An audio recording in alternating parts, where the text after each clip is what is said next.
Rishi, a royal knight who once believed in honor and duty, ends up dying like a useless loser during the invasion by Emperor Arnold of the Galkine Empire. But instead of finding peace in death, she wakes up again, 5 years in the past, right at the moment her pathetic fiancé, Prince Dietrich, accuses her of fake crimes and kicks her out like the trash he is. But this time, she does not even flinch, because this nonsense has happened 6 times already. It is her personal hellish time loop circus, where she dies at 20 and wakes up again at 15, over and over, trapped in an endless replay of misery. In one loop she is a merchant, pretending to sell overpriced trash. In another, a herbalist who smells like mold. Then a scholar who writes books nobody reads. A maid polishing floors like a slave. And finally, a knight who ends up shitting the battlefield. Every version of her life ends the same way, dying like a cheap side character in a bad story. Now in her 7th life, she vows to live quietly, maybe even lazily, doing absolutely nothing heroic. But fate, being an ugly clown, decides she deserves no rest. She runs into Arnold again, the same murderous shithead who killed her in her previous life. This version of Arnold is 5 years younger, not yet the cold emperor, but still a trashy crown prince full of ego. He stares at her confidence like a hungry wolf seeing a steak, while she looks at him like he is a bag of poop. Prince Dietrich appears again, trying to show off his royal charm, but Rishi publicly destroys his reputation. The spineless prince can barely hold back his tears as she even pities his next fiancée, Lady Marie. Arnold, seeing her boldness, tests her strength by attacking. She blocks it easily, proving her sword skills are sharper than both their brains combined. The horny crown prince becomes obsessed, calling her a woman worth conquering. Then, out of nowhere, he asks her to marry him, shocking everyone. Rishi stands there thinking that the man who once killed her now wants to bang her. The royal circus continues, and the king himself storms into the scene looking like a walking disappointment. He cannot believe the stupidity his pathetic son has displayed in public. This ancient man apologizes to Rishi for raising such a royal idiot, begging her to accept the horny crown prince's marriage proposal to keep peace between their kingdoms. Rishi agrees, though not because she cares about politics. She simply wants to uncover why this future emperor decides to turn into a blood-soaked tyrant who kills his own father. For now, she plays along, secretly thinking that marrying the man who once murdered her might be the ultimate revenge. Arnold, the confused horny prince, seems pleased, yet Rishi makes it clear that he is forbidden to touch her. Lol, he is not getting any cats. She declares she will not do any royal duties either. Basically, she is the boss here, and Arnold is going to be a simp, just like you guys. Later, during their journey to Galkane, a group of bargain bin bandits tries to attack, proving that stupidity is alive everywhere. Arnold surprises her by sparing their lives after easily defeating them. For a supposed future tyrant, he acts suspiciously kind, which only makes him look like a handsome contradiction wrapped in trauma. But when his soldiers get poisoned from the bandits' weapons, Rishi steps in with her knowledge of herbs, mixing an antidote that saves them. The knights instantly start worshipping her like she is some goddess. Arnold even thanks her, calling his knights precious friends, showing a rare soft side that makes Rishi wonder what later broke this man into a monster. The thought of uncovering his dark heart both excites and disgusts her. Arnold then reveals she is technically his hostage for political reasons, which makes her grin. She considers it the perfect excuse to do nothing all day. Upon arriving at Galkine, she moves into a dusty old villa that nobody wants and cleans it herself like a mommy before Christmas. The guards stare in confusion, too afraid to question the crazy noblewoman scrubbing floors. She later helps Elsie, a timid rookie maid bullied by older jealous hags, showing that even lazy people can act like saints when bored. Our horny prince becomes even more obsessed, admiring every strange skill she shows. He promises to let her do whatever she wants, unaware that the heartless genius he loves plans to uncover his inner darkness and maybe break more than just his empire. Later, during a royal party filled with arrogant brats in fancy dresses, Arnold decides to make things official and announces Rishi as his fiancé. This does not sit well with the jealous noble daughters, and they try to humiliate Rishi with childish tricks. But Rishi, who has lived 7 lives already, sees through every prank before it even starts, and the useless noble girls end up embarrassing themselves. Arnold, the show-off emperor in training, invites Rishi to dance. She plays along, though in her head she is analyzing every move of this murderous gentleman to figure out how he killed her so easily before. She notices scars on his left shoulder, old marks that weaken his swing, and realizes his movements are slower because of it. The mysterious meathead quietly asks her to keep this secret, and she agrees, though she secretly thinks he has more hidden weaknesses than his empire ever will. Among the maids, the bullying still runs wild, mostly caused by Diana, the senior maid with an ego larger than her paycheck. The bitter hag picks on Elsie and other juniors just to feel powerful. Rishi notices this and determines the reason. During the maid selection, Diana shits her skirt when she learns that she has been rejected, and that Elsie and other junior maids have been selected.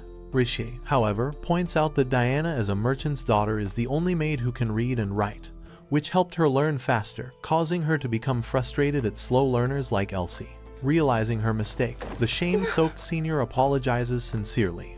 Rishi then shocks everyone by declaring that from now on, her royal villa will turn into a training ground for all junior maids, and Diana will be in charge of teaching them literacy. Arnold observes this and is amused by how she can manipulate chaos into order. So, like a good simp, he tries to flatter her and calls her unpredictable and brilliant. This horny tyrant has grown even more enchanted, blind to the fact that she's studying him like a future autopsy subject. Rishi later arranges a meeting with Kane Tully, the greedy merchant who once made her his apprentice in another life. She intends to make him her ally again. But the old fox of the Arya Trading Company rejects her offer without hesitation. He mocks the idea that a future queen would bother working with his small-time business unless she has some sneaky political motive. This boomer uncle acts like he is above royal games, too proud to see the prophet standing in front of him. Rishi grits her teeth, knowing she needs him to stop the future war. She remembers that in another life, Kane had a weakness for risky gambling, especially when there is a woman with huge assets to challenge his pride. The cowardly merchant thinks he is untouchable, but Rishi plans to grab him by the coin purse and prove otherwise. She sneaks out of the palace under the moonlight, defying every royal rule. To strike a deal, she promises that if in 7 days she builds a profitable business from nothing, Kane must agree to partner with her without a single complaint. The bold schemer bets everything on her wit, knowing that one small win could change the Empire's future. That horny Arnold finds out and becomes irritated, not because she left the palace, since he already lets her do what she wants, but because the reckless princess went alone without guards. The possessive idiot pretends to be calm, saying that next time she sneaks out, he should come with her for protection. Deep down, everyone knows what kind of protection this perverted loser actually means. He wants to guard more than just her safety. Later, over a midnight snack, Rishi tells him about her bet with Kane but hides the juicy details. Arnold, trying to be the smug psycho, laughs in amusement, pretending not to care. Then, out of nowhere, he warns her to stay away from his younger brother Theodore. The following day, Theodore appears like a wannabe savior wrapped in bad intentions. He tells her that he will free her from being the hostage of Arnold, acting like a noble hero while looking like a cheap knockoff prince. Rishi senses something off but stays quiet. Later that night, she overhears Arnold setting up a new military policy and is commanding soldiers to protect civilians instead of just nobles. This confusing idiot emperor keeps showing compassion, leaving Rish wondering how this man later becomes a monster.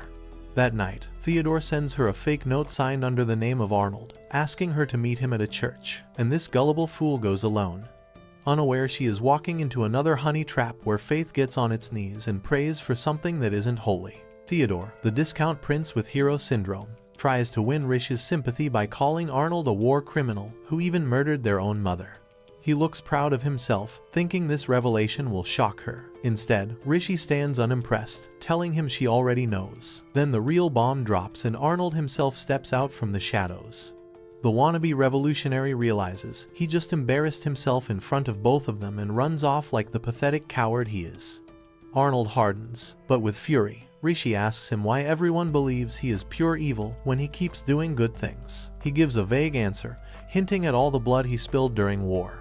Inside, this brooding murderer cum simp seems almost impressed by how calmly she confronts him about his crimes. The tension thickens, and before she can process what's happening, this horny crown prince shocks her by stealing their first kiss. Later, determined not to get distracted by this horny warlord, Rishi focuses on her business deal. She ropes her maids into helping her make nail polish, turning her royal quarters into a chaotic cosmetic factory. The clumsy maids nearly spill everything, but somehow, the product starts to shine. Elsie, the adorably naive worker bee, mentions that poverty in the kingdom is getting worse. This gives Rishi an idea, and she offers Kane exclusive rights to produce the polish, but demands he hire only workers from the slums. The money-hungry merchant scoffs, doubting her plan. Then she hits him with his own wisdom, reciting a line he once taught her in another life, and the greedy idiot freezes, confused how she knows that, and when he still refuses, she drops her final card, and that is his sick sister, Arya. Kane immediately bursts into anger until Rishi reveals she has been secretly growing herbs and has already created medicine that can cure Arya, free of charge, even if he rejects her offer. The blow hits his pride harder than a tax audit. Realizing he has been outplayed, Kane drops his arrogance and accepts her deal without another word. The fallen businessman finally understands that she is not just smart, she is dangerously smart. Rishi has been working for days without sleeping, and now her body has given up, so she collapses like a burned-out genius. Later that night, she is kidnapped from her bed by Elsie and Kamal, who drag her to the hideout of Theodore. But the backstabbing maid and her dim-witted guard clearly have no idea they just abducted the Empire's biggest headache. Flashbacks reveal that Rishi actually agreed to the kidnapping plan, proving again she is the master manipulator of chaos. Elsie and Kamal, both born in the slums, had been working with Theodore for years in his so-called charity work. The wannabe savior prince believes feeding a few orphans will fix the Empire's problems. Now, Theodore demands Arnold give up his claim to the throne, thinking that would bring peace. But the walking disappointment doesn't realize Arnold already planned for this. Arnold warns him not to underestimate Rishi. Right on cue, she enters dramatically, having already beaten her guards and escaped. The smiling demon stuns everyone with her calm entrance, explaining she has figured out the real plan of Theodore, to dishonor himself and get exiled so he can stop living under his brother's shadow. The pathetic prince thought self-destruction was bravery. Once exposed, he again runs off. By this time, he has got a PhD in running. Rishi, however, turns her fury toward Arnold, calling him out for pretending not to care about Theodore, just to make the boy's pain easier if Arnold dies in another war. She accuses him of being a noble idiot who mistakes emotional neglect for protection. Rishi drives the knife deeper, saying that if Theodore dies before him, he will spend the rest of his miserable life drowning in regret. The idea that Theodore might die first hits Arnold like a punch to his royal ego, and the stoic warlord finally flinches like someone kicked his soul. On the roof, Rishi finds Theodore ready to jump. She tries to convince him that she has a plan to save Arnold, but the emotional disaster refuses to listen. He throws himself off the edge, hoping his death will trap Arnold in life and duty. Before she can scream, Arnold appears like the B-grade hero he is and catches Theodore mid-fall. The brothers finally drop their walls, with Arnold admitting he does care. It's the most awkward love confession between two men who can't even talk properly. Rishi, watching them bond, feels her body give up after another week without sleep, and she collapses into the arms of her simp. When she wakes, Arnold thanks her for saving his brother and teases her about their earlier kiss, proving he's still a shameless idiot. Theodore returns to his charity work, this time actually helping people. This formerly useless loser finally seems to be growing a brain, and he even offers Rishi access to his slum network for her future plans. Rishi, however, asks Theodore for an unusual favor. No one knows what she is scheming, but when this woman starts plotting, kingdoms tremble, and men lose sleep. Soon after, she shocks everyone by requesting Arnold to move into her villa, but in separate bedrooms. The horny emperor to-be accepts with a smirk, sensing this will be another entertaining disaster. He knows she is planning something, but he also knows boredom dies around her faster than soldiers in his wars. Rishi then requests sword training from Arnold, asking him to learn the secret combat style known only to him and the Imperial Guards. The idiot agrees, eager to show off. During their duel, Rishi studies every move, comparing him to the brutal version of himself she once fought before dying in her sixth life. The overconfident simp god still defeats her easily, yet he notices her strange footwork, almost like she once fought someone even stronger. He wonders who it was, unaware the answer is him, as this woman literally died fighting him. For his victory, Arnold invites her to join him for a city visit in 2 days. Then, like the showy pervert he is, he lifts her into his arms because her legs are too sore to walk. She turns red from embarrassment while everyone watches, realizing the man can conquer nations, but still prefers pussy over conquering the world. He carries her like a prize, but both of them know who's really in control. After he moves into her villa, Rishi notices his unhealthy habits. The workaholic idiot skips sleep and buries himself in documents. She forces him to take a nap, sitting by his side until he finally gives in. Watching him sleep, she sees the old scars again, each one a silent confession of his bloody past. And when she stays beside him, he realizes it is easier to sleep when she is around. Rishi accidentally falls asleep too, and when that idiot's secretary, Oliver, walks in, the near scandal almost explodes. The terrified secretary runs off, pretending he saw nothing. Later, Rishi acquires a boy's wig from Kane and disguises herself as a boy. She plans to infiltrate on a 10-day night training course. It turns out that the secret favor from Theodore was to get her enrolled into the night training program. And now disguised as a man named Lucius, she has become a soldier among fools, proving again that intelligence is rarer than talent in the Empire. Count Lawvine oversees the course, an honorable man so loyal it could kill him. In fact, she remembers it actually does. 3 years from now, he'll be labeled a war criminal for doing exactly what he was told and will be executed by Arnold. She trains under him but keeps her disguise tight, knowing one wrong move could turn her 10th day training into a public execution. For the city visit, Elsie and the other fashion-obsessed idiots attack her wardrobe and force her into a beautiful dress that looks like a trap disguised as silk. The poor girl gets dolled up like a porcelain doll on auction, all while muttering that this is supposed to be work, not a date. Arnold arrives to escort her with the kind of confidence only a man this insufferably smug can pull off. He takes her to Maela, owner of an exclusive jewelry shop, so pretentious that even the air inside smells expensive. Maela tests the merchant skills of Rishi by showing her gemstones and demanding she spot the fakes.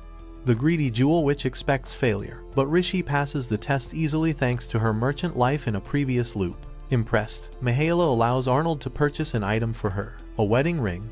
The horny warlord calls it a symbol of their future, and Rishi almost chokes, remembering that rings are not even part of their wedding traditions.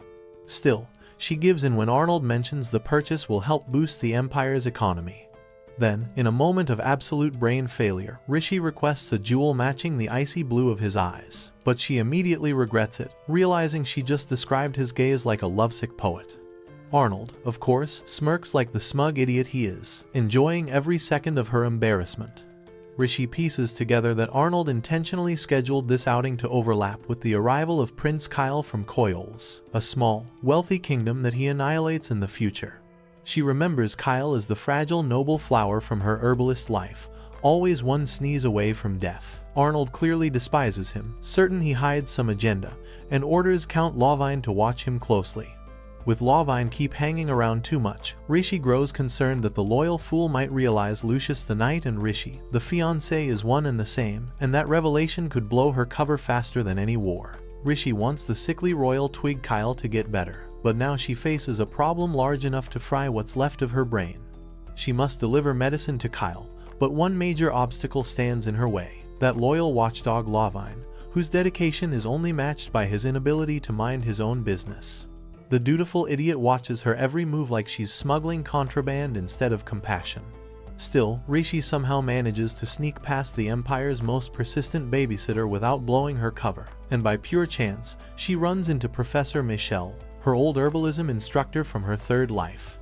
The mad scientist in human clothes still reeks of overconfidence and curiosity. With his help, Kyle finally agrees to take the new medicine she created. Mitchell, however, senses her unease. The delusional old fool believes she dislikes the formula because of its bitterness, unaware that in her past life, they made it together before she abandoned him for using human test subjects. He continues to talk about progress and science, still thinking ethics are just optional accessories. Rishi resists the urge to punch him in the face and focuses on keeping Kyle alive. Because of the late hour, Arnold eventually shows up to fetch her. The overprotective control freak scolds her for working too long, then gives her his pocket watch so she will stop being late. The gesture is half sweet, half dominant, like everything he does. Even his affection comes with time limits. Rishi shares that Michelle sees himself as an alchemist, not just a professor. Arnold seems amused, probably thinking he found another madman to add to his empire's collection of weirdos. At the next royal party, Rishi takes satisfaction in seeing Kyle already recovering. The sickly prince looks less like a ghost and more like a slightly functional human. Using her hunting experience from her 5th life, she moves gracefully through the crowd, pretending to socialize while actually dodging the hawk-like gaze of Lawvine. The devoted idiot never stops watching, so she blends in with nobles and servants alike.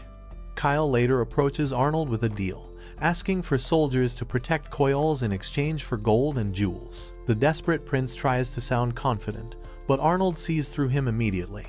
He realizes that the gold mines of Coyoles must have run dry, and the kingdom is actually collapsing. Instead of helping, he coldly suggests conquering Coyoles first for profit. He calls it strategic logic, but Rishi knows it's the same greed that will ignite the war in the future. Standing there, she feels the timeline slipping toward disaster. This moment decides everything, and if she cannot make Arnold respect Kyle as an equal, history will repeat. But even the omniscient genius has no clue how to make two arrogant men see each other as anything more than tools. For the first time, she feels powerless, realizing that intelligence alone might not stop Destiny's next punch. Meanwhile, Michelle, the mad alchemist with a god complex, hopes to meet Arnold for a serious discussion about alchemy, probably to show off his new invention of death. The man still acts like science exists only to blow up humanity. Rishi, on the other hand, struggles through her night training under the name Lucius. The overworked genius starts falling behind because her mind keeps drifting toward the war she knows is coming. Lawvine shares her anxiety, revealing that his son died in the previous war. The man looks like a walking guilt trip wrapped in armor, his loyalty the only thing heavier than his regrets. Arnold suddenly decides to attend the training. The Imperial stalker instantly recognizes her disguised face but stays silent in front of Lawvine, enjoying the comedy too much to ruin it. Later, he corners her in private, smirking at her ridiculous disguise, finding the whole thing hilarious. The arrogant idiot allows her to continue as long as she remains undiscovered. The order sounds like a threat, but the grin on his face makes it feel more like a challenge, and maybe something filthier. He clearly enjoys watching her sweat. During a quiet moment, Rishi talks with Kyle, who surprises her with his insight. The fragile prince admits he respects Arnold after realizing that many of the Emperor's cruelest acts had hidden purpose. Arnold slaughtered an enemy royal family not out of joy, but to end a war quickly and spare the suffering of the common people. Rishi, hearing this, feels a small shift in perspective. For the first time, she sees that beneath the handsome monster's blood-stained hands lies a twisted sense of mercy. Deciding to use this knowledge, she begins to form her own alliance with Kyle. Michelle later reveals his newest creation, that is the explosive black powder. The science clown proudly declares he plans to sell it to Arnold for war, unaware that in her 3rd life, this very invention destroyed their friendship. Panic strikes Rishi. She knows once Arnold gets the weapon, the world burns. Growing desperate, she seeks the help of Theodore, asking to borrow some of his spies for a small rebellion. The bored Prince of Mischief finds her request entertaining and agrees, seeing it as free entertainment. Elsewhere, Michelle reflects on his past. The sociopathic prodigy remembers creating deadly tools even as a child, convincing himself his life's purpose is to help destroy the world. The thought makes him smile, a terrifying smile that could melt steel. Rishi watches from afar, realizing she stands between two men destined to shape the future, one who kills to protect life, and one who lives to perfect killing. Under the glow of countless fireflies, Rishi stands still, watching their faint light flicker like fragile stars. She finds it strange that the man who caused all her fear, the murderous idiot emperor in training, is also the one her heart cannot stay away from. The irony feels like a curse written by a drunk god. To better see the fireflies, she impulsively jumps from her balcony toward Arnold's, forgetting that gravity is not a friend. The reckless genius almost crashes but ends up caught by Arnold and gets embarrassed. Arnold watches the fireflies with disdain. To him, they resemble the torches of soldiers burning on blood-soaked battlefields. The sight brings back his hatred, not just for war, but for the cowardly emperor, father who raised him, and for the entire rotten kingdom of Galkine. The man hates his homeland more than his enemies, and somehow still plans to rule it. He then warns Rishi that if the day comes when she stands in his way, he will kill her himself. The threat rolls off his tongue like a love confession dipped in venom. Even his promises of murder sound seductive, and despite the warning, Rishi swears she will change how he sees the world. So, as a part of her plan, she gets several rare metals from Kyle to aid her next project. Meanwhile, Michelle, the mad genius of mass destruction, successfully escapes the spies, proving again that insanity always outsmarts bureaucracy.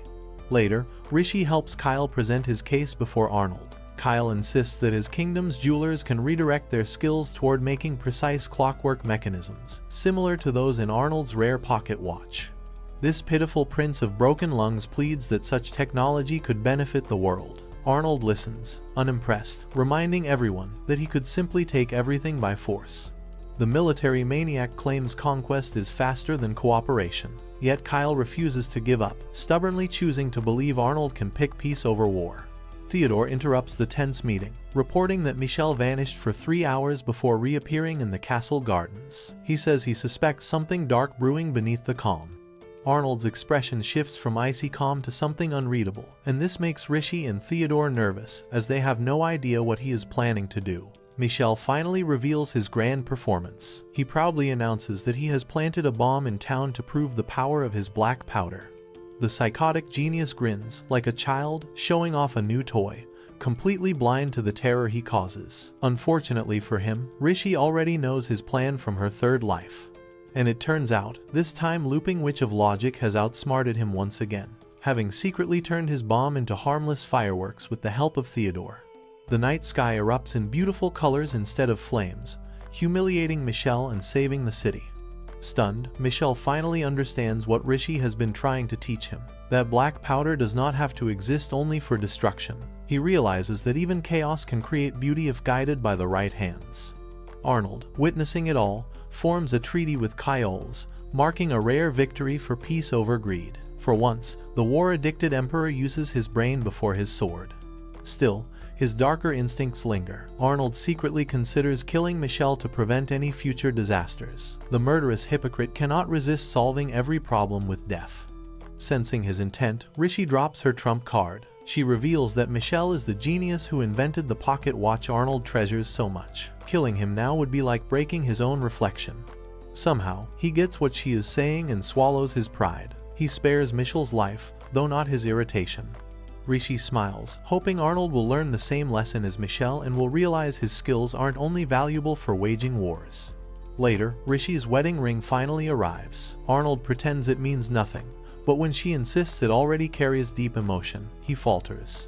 The emotionally broken idiot hesitates before placing it on her finger, pretending it's a political gesture. But the moment his skin brushes hers, something shifts in his pants. He stares at the ring, and at her like a pervert. Rishi, watching the faint warmth in his eyes and a bulge in his pants, asks if they can go on a trip to discover more wonderful things together. The perverted horny crown prince smirks and refuses, hinting he already found something wonderful that he enjoys too much, and it clearly isn't diplomacy. Rishi hides her smile, realizing she has changed his heart, even just a little. For her, small victories matter. Each one brings her closer to rewriting fate. And that is it for today. If you enjoyed this recap, don't forget to subscribe, hit the like button and drop your thoughts in the comments. Until next time.